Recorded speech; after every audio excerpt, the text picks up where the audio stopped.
have met before in the past, which is great to be here with you once again. And well, yeah, today we're going to be talking about grammar. And before we begin, I would like to ask you a question about how important is grammar for you? How important is grammar for you? And which was the last grammar topic that you taught? Like in my last class, what I taught what I taught in grammar was this. So I would love to hear that.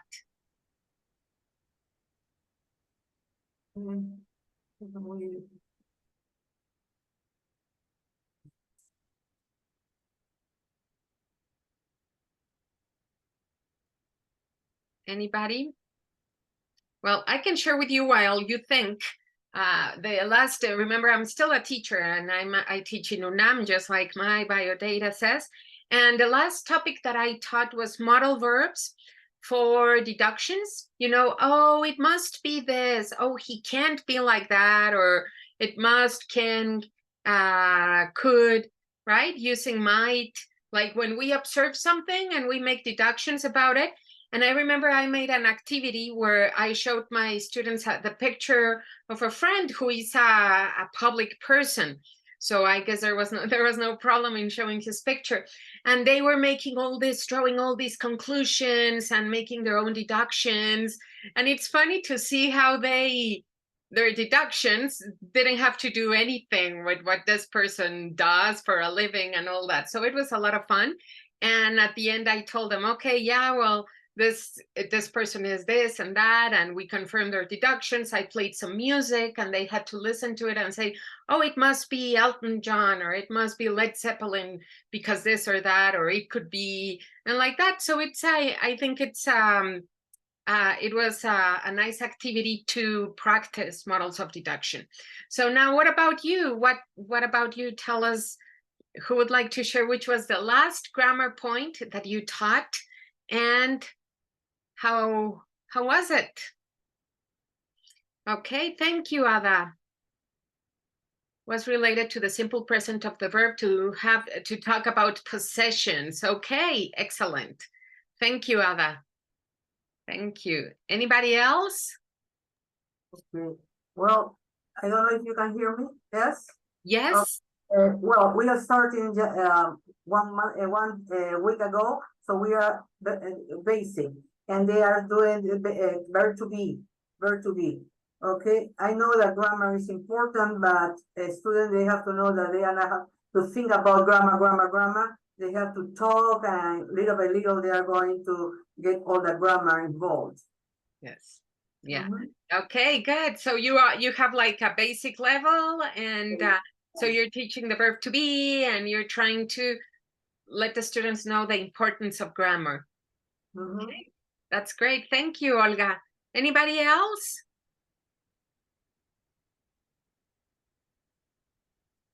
Oh, here we have that. Marcela says object pronouns. Okay. Shirley says it was present perfect.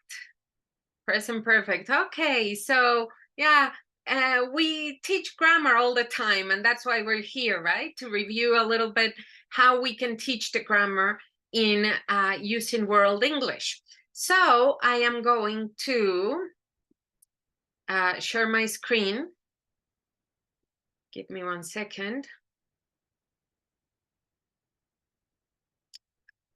You know how sometimes computers do whatever they want. Well, at least this one. And let me open it up here. I think I have to close a little bit of Windows. Okay, so let me just share my screen, and we're going to see, let's see what they wrote on the chat.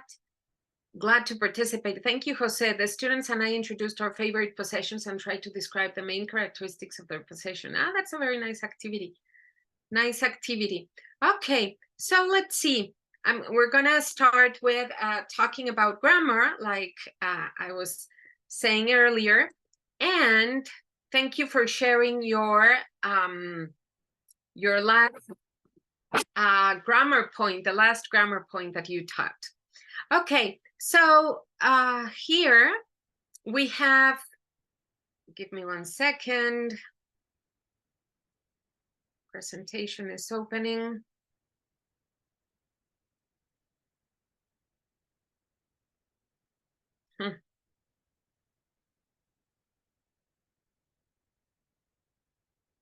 Okay. Okay, can you see the presentation? I don't know why it was all black. Okay, great. So we have this agenda. We're gonna go through 3 main points. The first one is, well, what is grammar?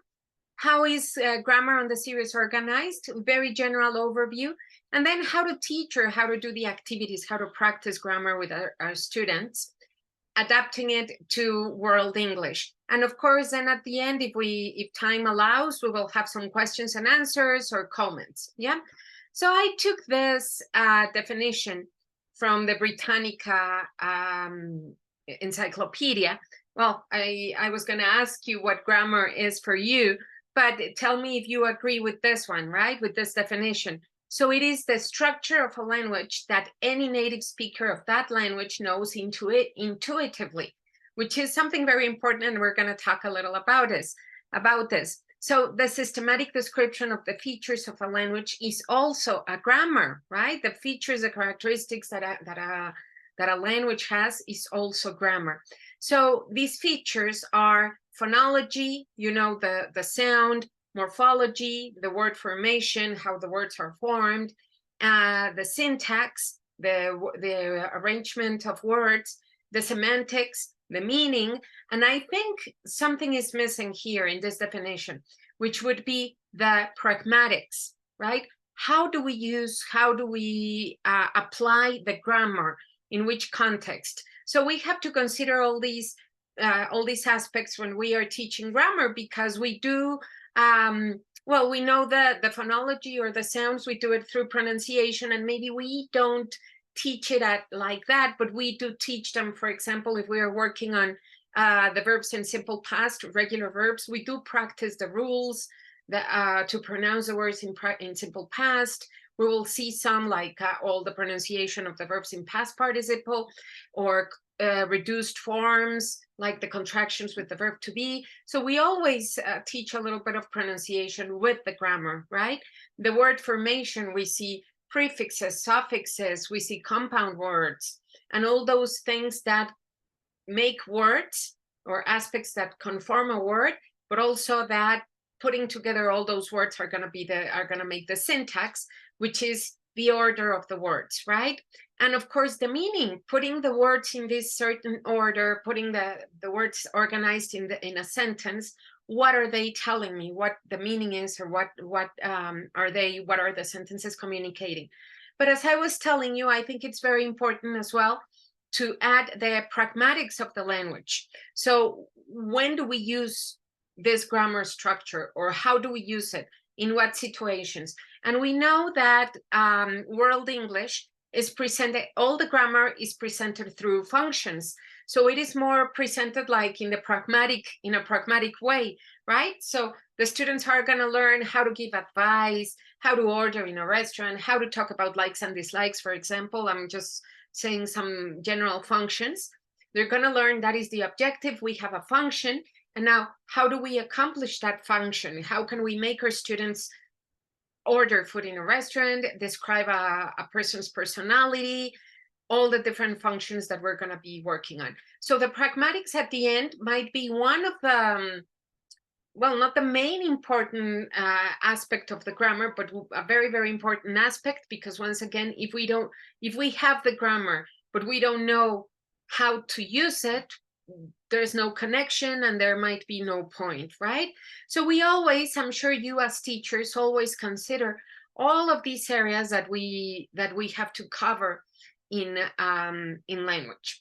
Now we're just going to see a little bit, because this definition talks about this intuition that we may have with a language, right? So we're just going to talk very, very briefly about Noam Chomsky. You know, Chomsky, he's a linguist, he's a political analyst, one of the brightest brains in the contemporary world, right? And he's still Oh my God, I think the man is like 90 years old and he's still giving interviews. I try to listen to him about his political analysis because he has this clarity incredible. But anyway, he's a linguist, a mathematician, and you know that as a linguist, he created this universal language theory, which suggests that there is a common structural basis for all languages. This is that we are born with like a predetermined grammar structure in our brains, right? It's not, you know, there are also all those theories that whether we are born with no concepts, no knowledge of anything, like tabula rasa, no, they call it, or if we have some preconceived things. So he has this theory that we do have some preconceived structures. And on Friday, I also talked a little about this with your students, and because I think it's a very interesting theory. And remember when we listen to little kids talking, how they conjugate the verbs, right? They don't know that there are regular and irregular verbs, but they automatically say the words or conjugate the verbs using the rule that they are already familiar with.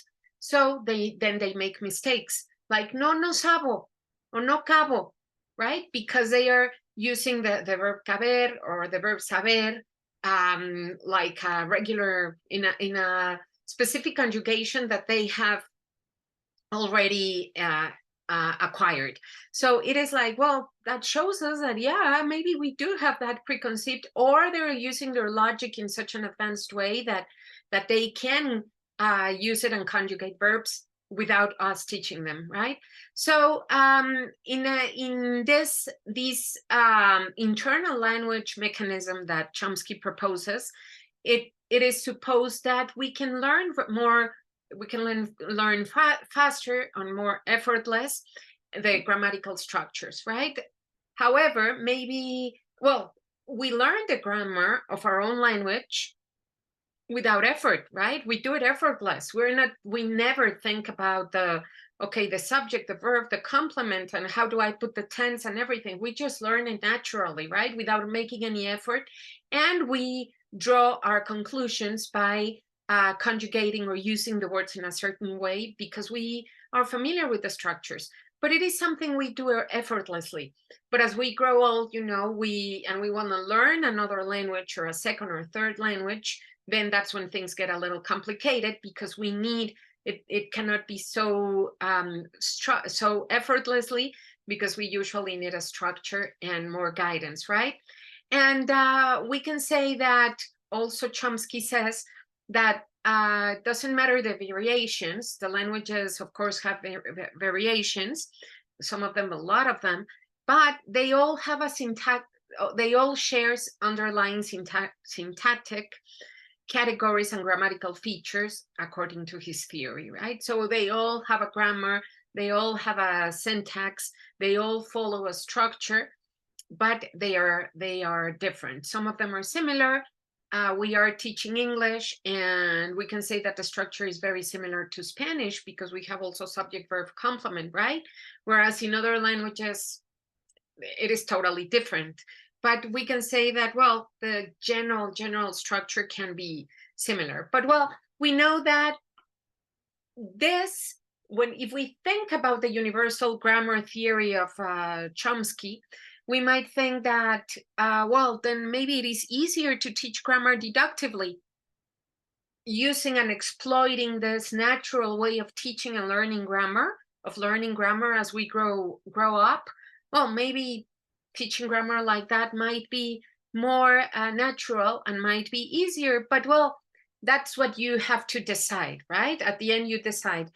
And I also mentioned this to your students because I think it's important for them to know, well, how do I learn grammar, right? Sometimes we make them more responsible of their own learning. But we know that we can teach grammar inductively or deductively, use an inductive approach or a deductive approach. So maybe, again, if we follow Chomsky's theory that we can learn grammar without much effort, maybe we would like to do it inductively. And in here, remember that it involves the learners detect, notice patterns in a grammar form, and they come up with the rule themselves. So we're going to see some examples, but it is more where the student is not giving the rule.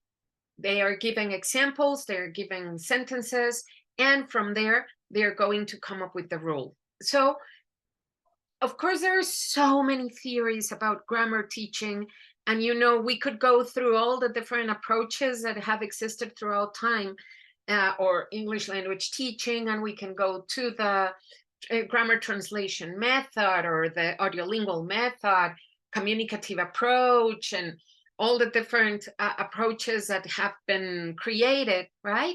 And well, we are not going to know ever. I don't know. It's very hard to tell. This is the best method, or this is the best approach to teach grammar, because it always varies depending on our students' needs, depending on our students' personalities, on our students' way of learning. There are so many variables that it's hard to say this is the one that's going to work, right? So it is said that maybe the inductive approach can work better because students are going to remember the rule better, right? Because they make a bigger effort, maybe, analyzing the sentences, the grammar, and they come up with the rules. So maybe they retain it more. That's one theory. But again, it depends on so many factors. And then we have the deductive approach, which is the one that we usually use, right? I don't know, you tell me, but it involves the learners are given the rule, and then they apply it in different examples and practice through different exercises. So it is like giving them the rule, and which we can say that the inductive approach is more student-oriented, more centered in the student. They are the ones that are coming up with the rule, they're thinking, analyzing, and the deductive approach is more teacher-oriented. We give them the rule, we present it to them, but again, depending on your students, on your objectives, you decide how you're going to teach. But what approach is used in World English? Mainly the deductive approach, if you agree with me. We usually have the rule, and or we have the chart, and then we have some exercises that that students have to complete to see if they understood the rule and the use of the language. But we can always vary the way we present it, yeah? So now, I'm sorry about this space here. Let me read here. Yes, thank you, Jose. Thank you. Yeah, it's more deductively, right? We have the rule there. And if we talked about this back in the 90s, right? And we said, oh, I'm going to teach deductively my grammar. Oh my God, maybe everybody would have said like, oh my God, but how can you think of that? You have to teach grammar inductively, and they look down on you and think less of you and all those things, right?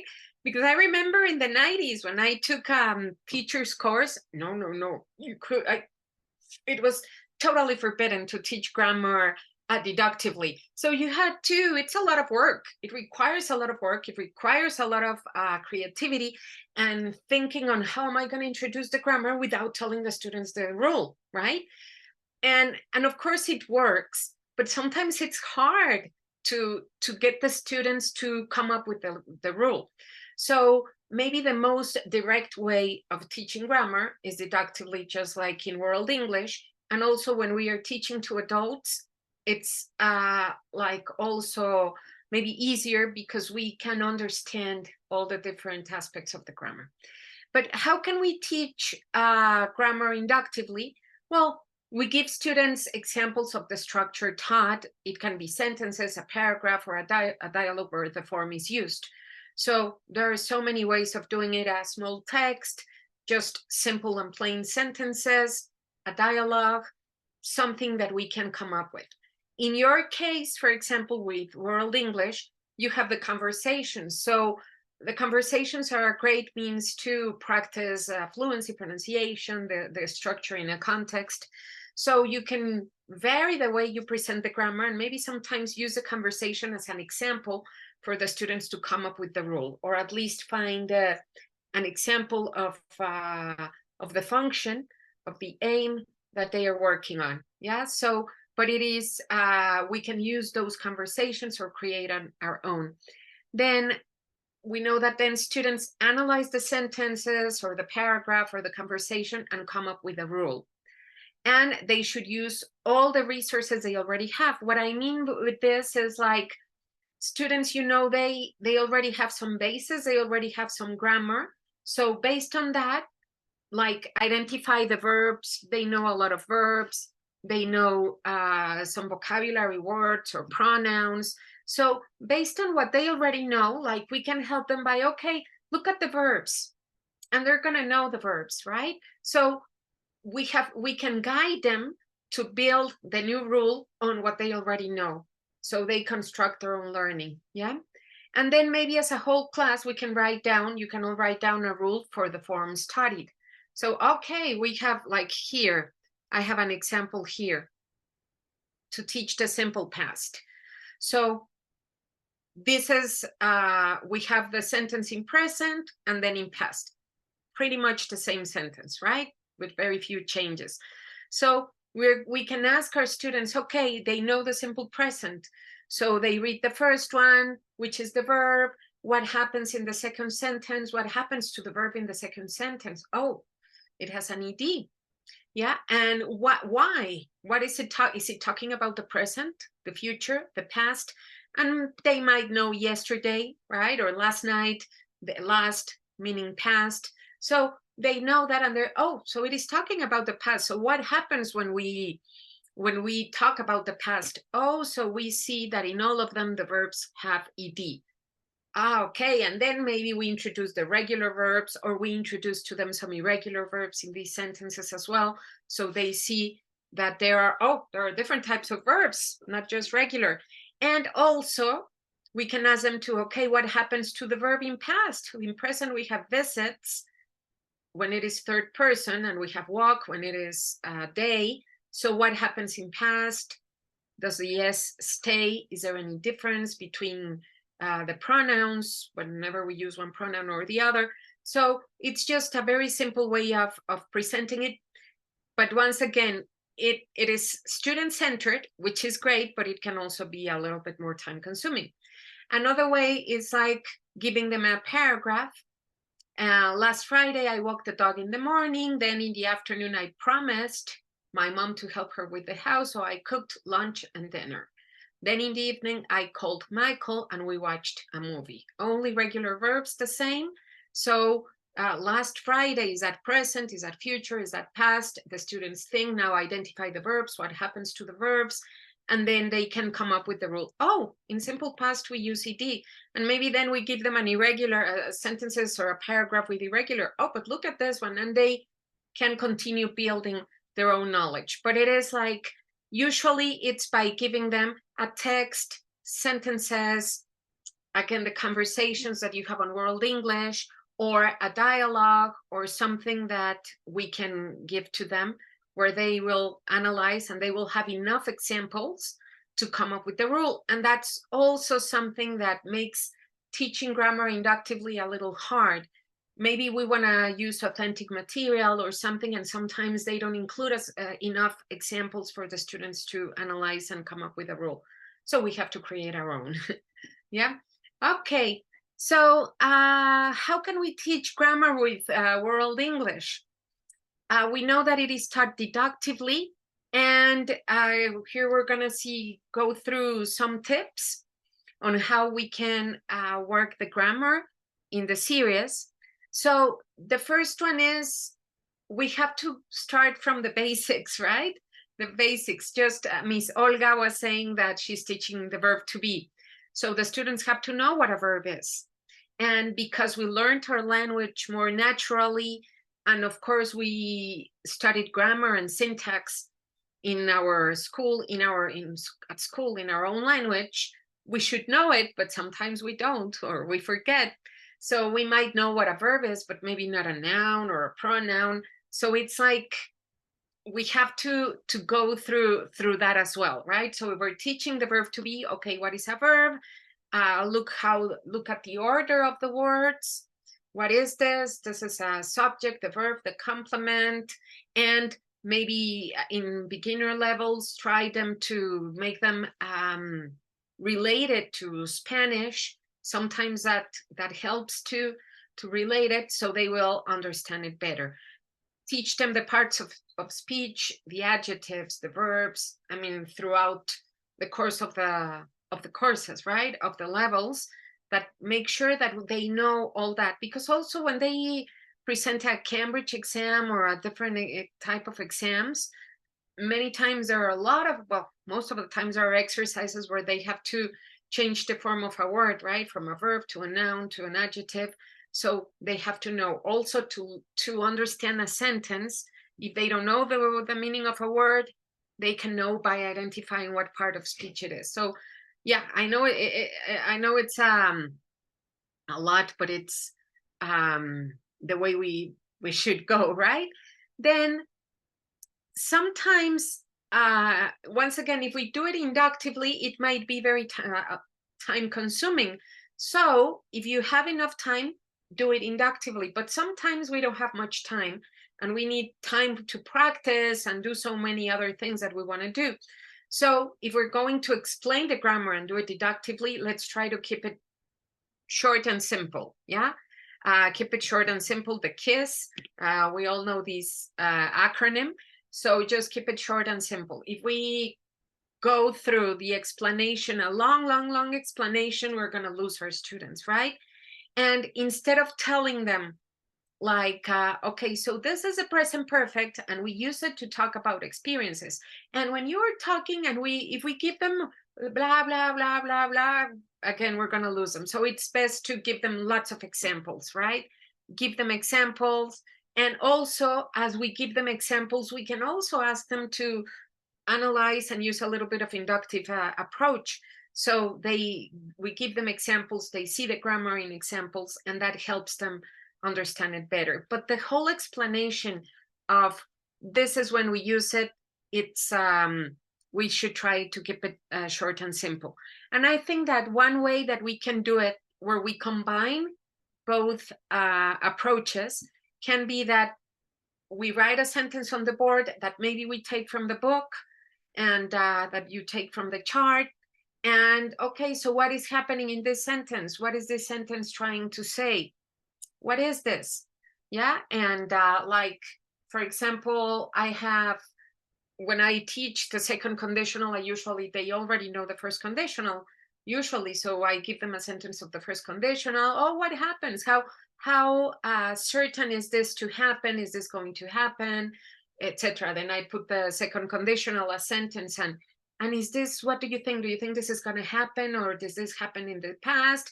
So I just give them a little bit of, make them think a little bit, and then go through the explanation. Okay, so this is the first conditional, this is the second, and we know that so again, trying to build on what the students already know, what they're familiar with, keep the explanation simple and short, and give them lots of examples and have them think of examples. Even when, because sometimes we don't want them to just copy what they see or just repeat what they see. But for them to get the structure is very useful. Like, again, the second conditional. If I won the lottery, I would buy this. So we tell them, okay, see how we have if and the simple past, and then would or could or might, right? Let's see with would. So now think of other examples. If and maybe we can give them some verbs and they just change it to the past. But again, it is very mechanical. It's a very mechanical way of having them give examples. Maybe we're not giving them too much freedom, but it's a way for them to acquire the language. Yeah. Please feel free to interrupt me whenever you want, because I'm talking too much as usual. Okay, then it's very important that the students also see the grammar in a context. Giving them examples and isolated sentences helps them understand the structure, right? The order, the tense, all those things. But again, it is very important that they know how to use it, in which context. So we should always try to show them the grammar in context, and we can use the conversations that we have as examples. However, sometimes the conversations don't have enough examples, but it's fine. Maybe we can tweak them a little, change them a little bit, and add more examples of the grammar in a context, or create our own conversations. Yeah. Okay, so the conversations are great. Now, how can we build knowledge? How can we build? How are we going? What I have been saying is that it's important to build our students' knowledge on what they already know. Yes, Jesus. Sorry, Jose. I'm sorry. Oh, good afternoon, Mrs. Castilla. How are you Hi. doing? I was wondering about the students' production at the early stages when they start using Spanish. How would you how should you handle that? Are you in favor? Are you against? How would you manage that? Please. Using Spanish. You mean using Spanish for the students to communicate? No. When the students, you teach the class deductively, efficiently, everything is going all right, but then the students start using Spanish. Yeah, I am in favor of not using Spanish, or I always try to encourage my students not to use Spanish, even when it is a basic level, because then they get used to it, right? And then they cannot communicate. If we let them to use Spanish, they will get used to it, and we are forming negative habits in them, I think.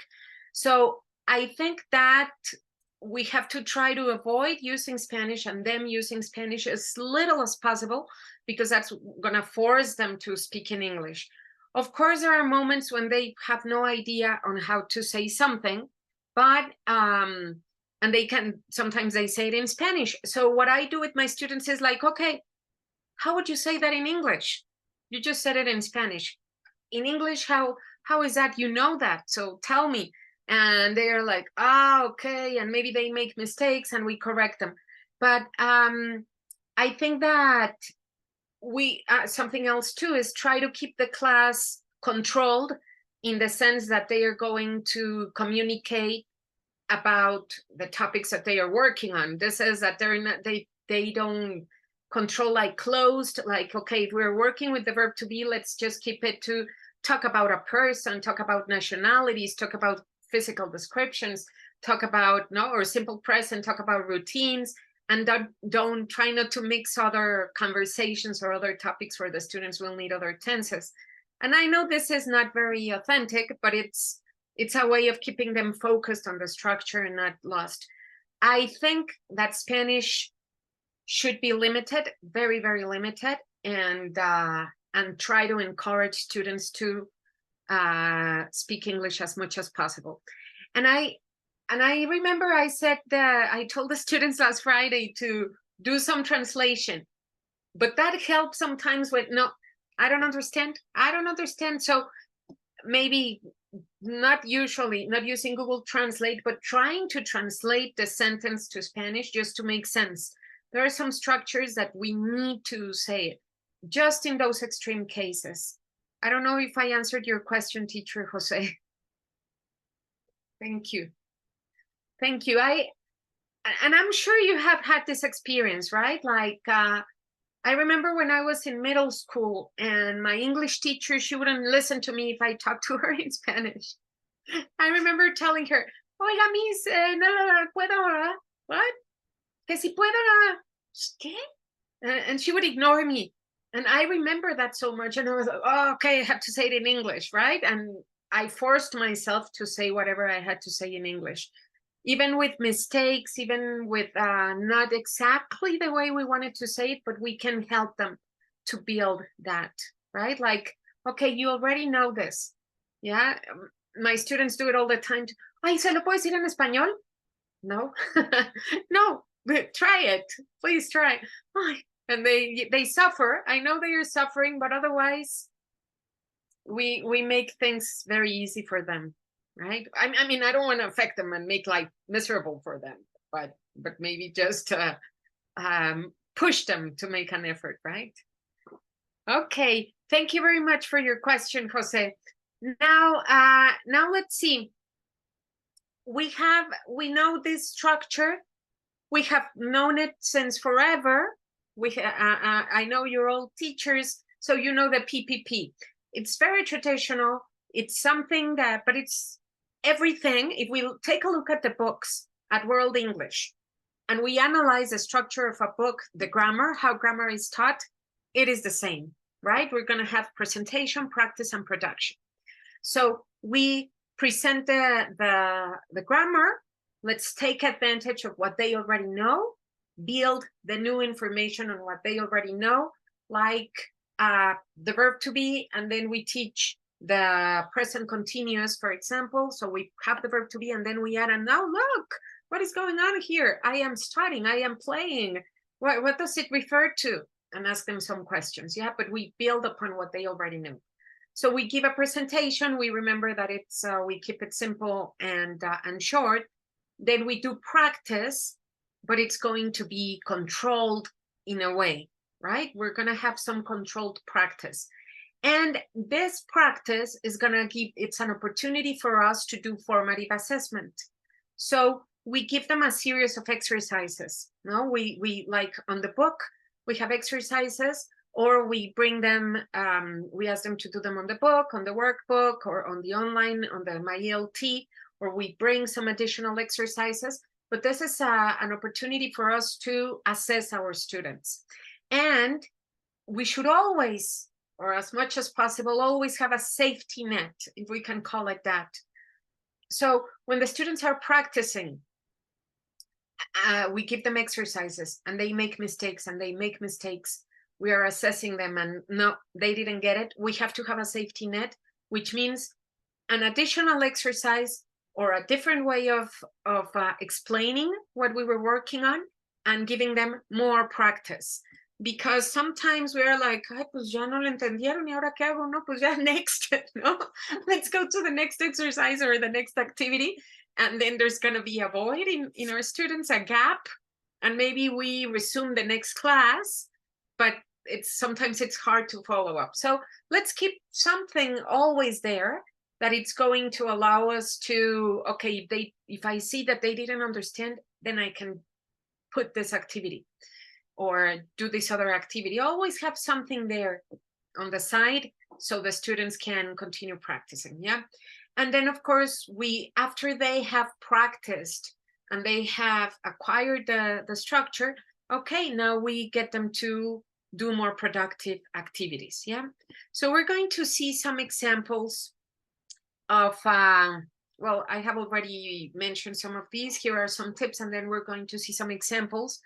So keep the practice controlled. And yeah, I know it can be tempting to say, no, ya quiero que practiquen, ya quiero que hablen, ya quiero que usen la estructura, or the students want to do it. Yeah, but let's just give them all the necessary, the conditions, let's say, or all the necessary practice they need before they go to produce, yeah, before they do something freer. Because then if we just jump the practice and we don't do enough practice, we go to production and we're going to see that they're making lots of mistakes and we have to come back. Yeah, so let's try to keep the practice controlled, where we can observe, where we can see what things they're lacking, what we need to reinforce, and so forth. Then use the exercises, of course, on the book and the workbook, on MyELT.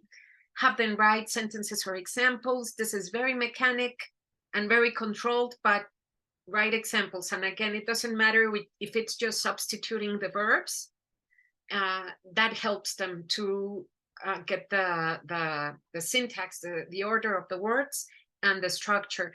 And focus on the form and structure at this point for them. Make sure that they are using the grammar point correctly. And then we can also give them texts to analyze the grammar, like before we move on to more production, maybe give them a paragraph, the words of a song. No, sometimes there are songs that have tenses that we are working on or forms that we are working on. We can give them to them and, okay, analyze it.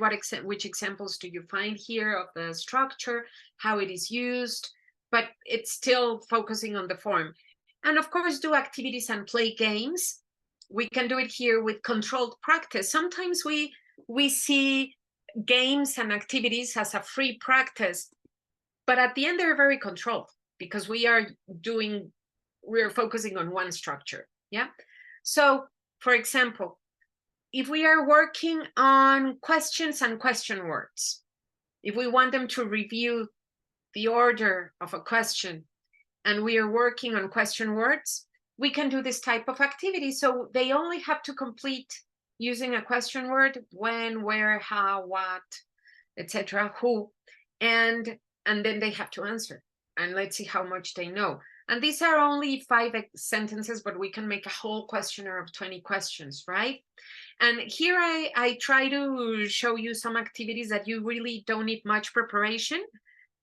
Just, you can even write them on the board, dictate them to students, just very quickly. You don't need to make copies or anything. If you can make copies, that's great, or just project them. But these are activities that we can just do. You don't need a lot of preparation. So this one, okay, I'm gonna give you 1 minute to please complete the questions and answer them.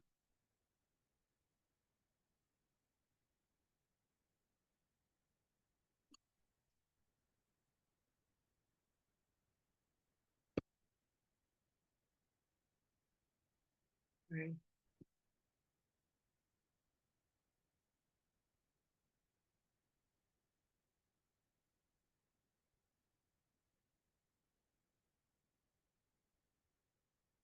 Okay, as you finish, if you want, answering the chat or open the microphone, however you want.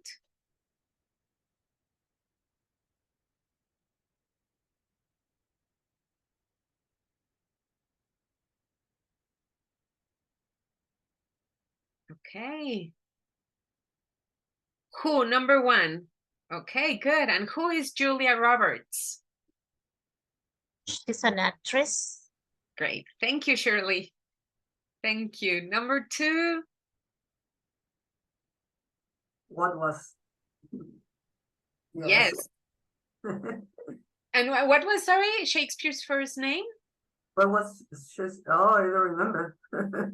Okay, I think somebody put the, okay, thank you, Miss Nicole. She gave us the answers: who, what, where, and how. And Miss Ada is saying William Shakespeare. Very good. Number 3, yes, we have, where in the world is Mount Everest? Where is Mount Everest? In Nepal? In Nepal, right? Yeah, in the Himalayas, right? In Nepal. Good. Then number 4, how? Miss Nicole gave us the answer. Where in Nepal? How many planets are there in our solar system? How many? Hmm.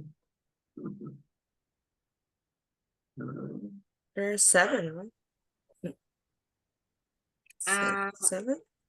I think Mercury, Venus, Earth, Mars, Jupiter, Saturn, Uranus, Neptune, and Pluto. It used to be a planet, right? And now they call it a dwarf planet, or I don't know. But yeah, 8. You were very, very close. Yeah, I think they are 8. There are 8. Thank you very much, Misada. Yeah. So there used to be 9, and then suddenly they said, no, forget it, only 8. Maybe they have already changed to 7. I don't know. Yes, kids no longer answer 8. The other day a kid told me, they're 7. You're wrong. Oh, really? I didn't Yeah. know about that change. So which one isn't a planet either? Well, that's a different conversation, but thank you for letting me know that. I didn't know that there was another update on the planets. Okay, very good. And Miss Dionisia, we have, what money is used in Japan? Yen. So you can do like a little bit of like marathon, you know, the game, or Trivial Pursuit or something, where you ask them questions and they have fun and they learn of other things, but mainly is to practice grammar, right? And again, we can think that, oh, this is a free activity because they're giving open answers. We have open questions. But no, at the end, we are practicing one grammar point, right? Okay, thank you, Dionisia. So we can think of question words. Then on this activity, we're going to practice also the simple past. And this is maybe yes, no questions. Yeah, so we make a list of activities and we put numbers like statistics, right, of people in the classroom. So if you have 20 students or 15 students, you put like, yeah, 5 people, only 1 person, everybody, all the 15, every student or whatever, 10 people, nobody. So the objective is for students, it's a variety. I'm sure you have seen this, a variety of find someone who. So the students have to go around the class and ask, did you go to the beach last weekend? And some say yes, some say no. And I have to find if 5 people in the class went to the beach last weekend. So they're going to repeat the same question. Did you go to the beach? Did you go to the beach? Did you go to the beach? Yeah. The same with, did you eat pizza yesterday? Did you go to bed after 10? Did you watch a movie on the weekend? Did you listen to music yesterday? Yeah, so we are practicing the simple past. And once again, it is a game or it is an activity. It is a little bit more communicative because they're going to answer with personal answers. Their responses are going to be personal and authentic. But at the end is very controlled, if you see, right? Did you go? Did you eat? Did you go? Yeah, so the students are practicing yes, no questions. And then at the end, once they have asked to everybody in the classroom, they count the results and they say if these sentences were true or not. So let's see. Let's ask here in the classroom, in this session, did you go to the beach last weekend? You are in Lima, right? And it's a coastal city, right? Yes, I did. Oh, you're so lucky. That's great. Okay, so we have Osvaldo, right? Who else? Yes. Yes, Viviana. No, I didn't. Okay, no, I didn't. Ada didn't. Yeah, it's nice. No, I didn't because I live 5 hours away from the closest beach, which is Acapulco. Yeah. Okay. Anybody else went to the beach? Osvaldo, and who else?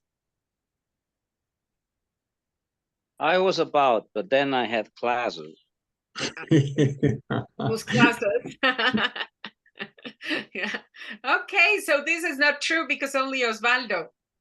Okay, only 1 person ate pizza yesterday. I'm going to tell you that I ate pizza yesterday. Is there anybody else who ate pizza yesterday? Did you eat pizza yesterday?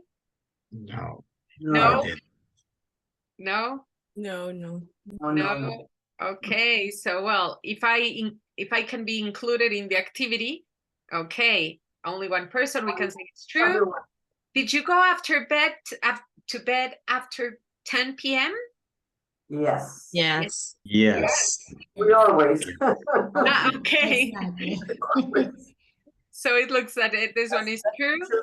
Live. And well, here I put 10 people, but we don't have 10, maybe, well, yeah, we have more than 10. Yeah. Did you Yeah, watch but- a movie on the weekend? Nobody, what? Did you watch a No. part? No? Oh, No, I didn't. Oh. Anybody else would like to answer? No, Shirley? I did. You did, Nicole. Good. Thank Yes. you. I did too. Not a very good movie, unfortunately. Okay, but then the students decide if it was true or false. And okay, thank you, Marcela. And nobody listened to music yesterday. Well, that's a difficult one because I think at some point we usually listen to music, right? In the car, while we're doing something, or if we had a party. But anyway, this is another activity where we are practicing. You went to the theater. That's nice, Ada. Thank you. That's nice. Okay, so this is another way of practicing, and you can do it for any tense, right? You can do it for present perfect, you can do it for simple present. You always listen to music. Thank you, Ada. And yeah, I think it was Nietzsche, no, who said, without music, life would be a mistake. And yeah, he was right. Music lightens our days, right? It's beautiful.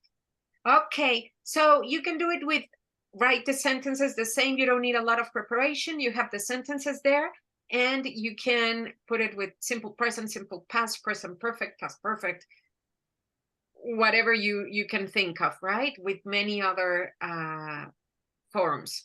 Now, another activity can be this one, and this is to identify mistakes, right? So the students read the sentence, and here I put like different forms, not just one. So you can do it to review everything that you saw during the course, or for a specific grammar point. So the students are going to see, so my sister want to be a doctor. Oh, this is wrong. What is the correct one? And the score. So they answer it first. They correct the ones that they think that they are wrong or that they found wrong, and then they put the score, and at the end you correct them, right? So you can do this also for one specific grammar point or different grammar points where the students identify mistakes. And the problem with identifying mistakes sometimes is that we find mistakes where there aren't, but it's a good way for students to also review, right? And identify mistakes. Then a similar one, I mean, because it is in a chart, is the odd one out. Yeah, which of these words has nothing to do with the others? Yeah, so in the first one, for example, Ben is, where, go, are. Which is the odd one out? Mm, Go. Go. Yeah, because it's not a form of the verb to be, right? And then sorry, in this one it moved. Bought, swam, looked, left, went. Which is the odd one out? looked. Looked. Because The it's regular regular. verb. Ah, Thank you. Yeah, it's a regular verb, past tense. Regular. Then can, will, like, should, and must. Like, because it's not a model. Like, it's not a modal. Not a modal verb. Very good. Friendly, quickly, quietly, slowly, badly. friendly, Friendly. Why? because the other ones are the way that you. Okay, adverbs. Yeah, And this is an adjective. it's an adjective. Thank you very much. They, our, we, them, hair. They. We, no, we, No. It's Uh, the our we. It could be hair. No, let me see. Possessive hair. Yeah. Because the other Her- ones It's a are little narrow. plural, Just no? one person. Yes, the other ones are plural. Exactly. Okay. Yeah, very good. Singular, Yeah. singular forms. Singular and plural. And then the last one was slower, better, further, elder. Slower, better. I think it's elder, Okay, why? because that one is related to age, and the other ones are related to the ways in which you could do something, no? And besides, elder is not it's not a comparative, no? Elder is not a comparative. Or is it? Oh, Yes, yeah, it is. Maybe- An elder person. or slower, better. Maybe it's lower. Maybe Slower. slower because it's a regular comparative and the others are irregular comparative. Yes. You're Yeah, right. but You're I'm right. It's thinking in slower. Osvaldo's reasoning, and maybe it also could be right. Could work. Elder it's a noun too, but it's also, I guess, in British English, Yes. it's irregular way of comparative, right? So the only regular is slower and all the others are irregular. Yeah, that would be, but the reasoning could be also like, I don't know, Osvaldo's reasoning is valid as well, and maybe our students have another reasoning that, oh, I'm gonna say it that way, right? Yes, we have to be open Yes. to different Yes, responses. sure. Yeah. Okay, great job. So yeah, this is again here we have different forms of yeah, thank you. Polysemy? Yes, thank you. Jose, when we have like polysemy is Functions. one word that has different meanings, right? Mhm. Polysemy, oh my God. I'm sorry, how do you pronounce it? Where is the stress? Polysemy? Polysemy. Polysemy, thank you. Thank you very much, Jose. Okay, so you can use it also for vocabulary, or like when you wanted to review maybe pronouns and verbs, parts of speech, maybe it's another kind of activity, and it doesn't require any planning, very little planning. And then this is also another exercise that I'm sure you have done with your students, but this is to practice. Well, what are you practicing with your students in this one? Gerund forms. Yeah, exactly, the gerunds. Gerund forms. So it's like, again, it is a communicative activity, but it is still very controlled. And the students enjoy it because they talk about personal things, but they know that they have to complete using the gerund after these expressions, right? So they have to they complete it and they have to find somebody with whom they have more coincidences. They have to find their perfect partner. And I only wrote 4 examples. Sorry about this when I'm missing the V, but it can be, you can make more examples. Yeah. Okay. So this is when we are doing practicing. We can do games, we can do activities, communicative activities, but at the end they're still enclosed and controlled. Now, after that, we go to, oh my God, it's almost time, production, and we are going to give our students free practice and opportunities to use the grammar in different contexts more freely. So once they have done the activities on the book or any additional activities that you considered necessary, we can ask them now to produce within a role play, asking them to, like, scenarios, right?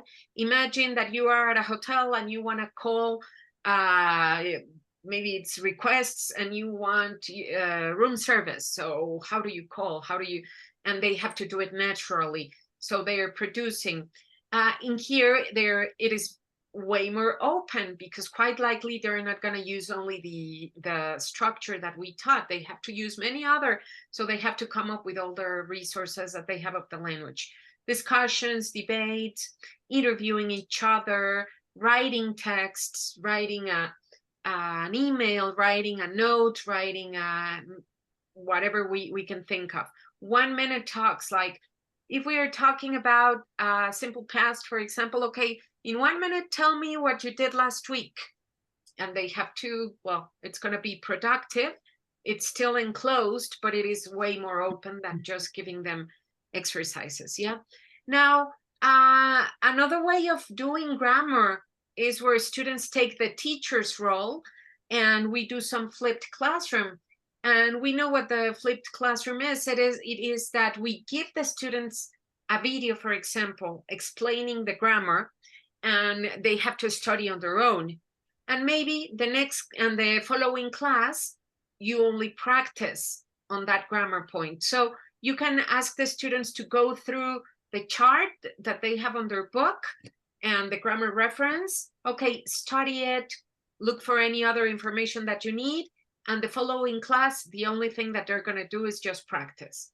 Yeah, so they study the grammar at home, they make questions about it, and when they are in the class, they practice. And maybe you can start making like files with the different grammar points. If you give them additional videos or additional information about the different points or structures, then the students can have access to them whenever they want. Yeah. So we have the way the flipped classroom works is that if the students have all those resources or the grammar references that are already in the book, they have access to them whenever they want. They study the grammar, they make questions, and then in class they practice. And of course, when we do the flipped classroom, we don't have to focus on the grammar explanation, so we have more time to work more individually and to practice more. Students, of course, feel comfortable with this model because they're used to learning a lot on their own. Whenever they are doubtful about something or they want to learn more about something, they just Google it and they watch videos or read something about it. So they're used to it. So that wouldn't be a problem, I think. And the classes are going to be organized as a center of learning, where the students, with their practice, they're going to be learning about their grammar. And they become more independent. They don't rely on you for learning everything. So this, I'm going to give it to you for homework because it is time.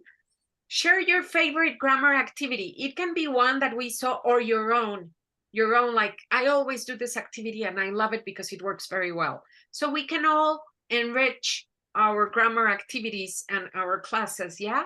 So if you can please, after this session, at some point during the rest of the day or the week, and then we can go through it. You can go through it on your own. Share your favorite grammar activity so we can all learn about each other, and maybe one that we saw today again, or one that you feel comfortable, that you enjoy.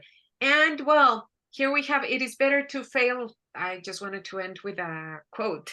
It is better to fail in originality than to succeed in imitation, right? So what I wanted to say is use your creativity. You know your students. Whatever you choose to do, I'm sure it's going to be perfect. You create your own games, activities, and based on your students' needs, on what they like, on what they need. And I'm sure you're going to succeed very, very much. Okay, so thank you very much, teachers, for your participation as usual. Yeah. Thank you very Thanks much, a lot. Viviana. Thanks a lot, Viviana. Thanks a Very lot.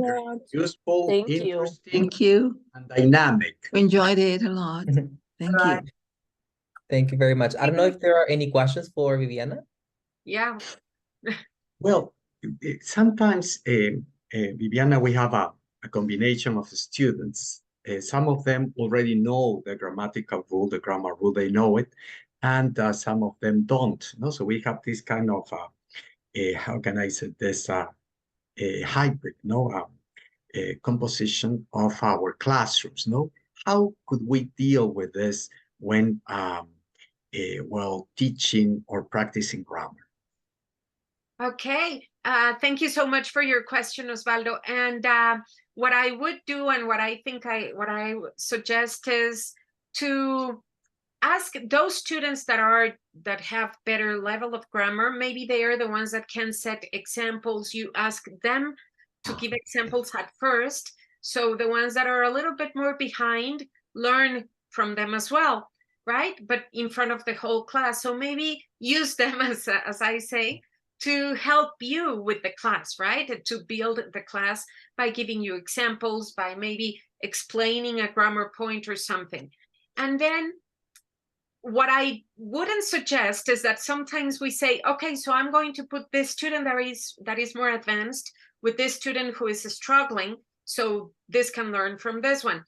I don't suggest that so much, because then the struggling student is going to be benefited and the advanced student is not going to be benefited, right?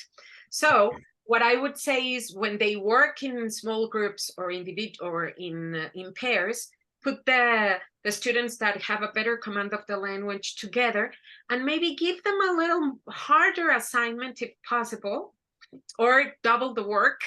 I don't know, if they have to write 5 examples, you have to write 10, because you know they're going to finish faster, right? But I know many times we say like, oh, the more advanced students can help the other ones. Yeah, but then we are blocking the advanced students, right? And so if they work with somebody at their same level, they're going to move faster and they're going to learn more. And it's hard. I know it's hard to have such a heterogeneous class, but in my opinion, it's it's not right to, okay, we have to push. Of course, we're going to push our lower students to get to the right level. Maybe we give them extra exercises, maybe we give them extra practice, so they will go up to the level.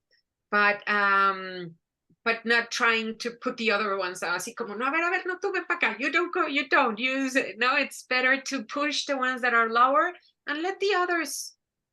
That's what I would do. But I would, if possible, assign additional exercises to those students that are falling behind, or that their grammar isn't as good as the other ones. Okay, thanks a lot, Viviana. Thanks a lot. Yes, Thank thank you you, very much, Osvaldo. Viviana, and Very well, I glad. will see you all. So bye-bye. Thank you very much. See you. A Very big glad to hug, meet you big here. hug to all you. Great to Bye-bye. see you. Bye-bye. Bye-bye, Bye-bye. everyone. Bye.